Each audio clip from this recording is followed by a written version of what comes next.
Teka, parang nakakakasaan dito eh. Mano, okay na po ba kayo? Ay, naku, okay na ako. Naku, ang bigat-bigat pa po ng bitbit, no? Tulungan niyo na po kayo. Saan pa ba kayo pupunta? Naku, huwag na iya. Kaya ko na to. Sabay naman ako sa may kanto. Iya, ang bait-bait mo naman. Siguro, maganda ka rin. Ay, naku, Mano. Baka pag nakita niyo ako, baka maihampas niyo sa akin ang tungkod ninyo. Sobrang ganda ko, grabe. Bakit?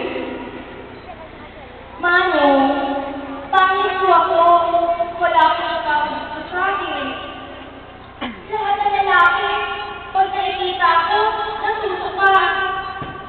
Pati nga ako mga bata eh, pag nakikita ako, umiiyak. Ay, iya. Mas mahalaga ang maganda at malinis na kalooban. Mas mahal ng Diyos yun. Mano, alam ko naman po yun eh. Di ko naman sinisisi ang Diyos. Naku, Mano, halika na. Ihahatid ko na po kayo. Paano sa akin? Maganda ka. Salamat, Mano. Halika na.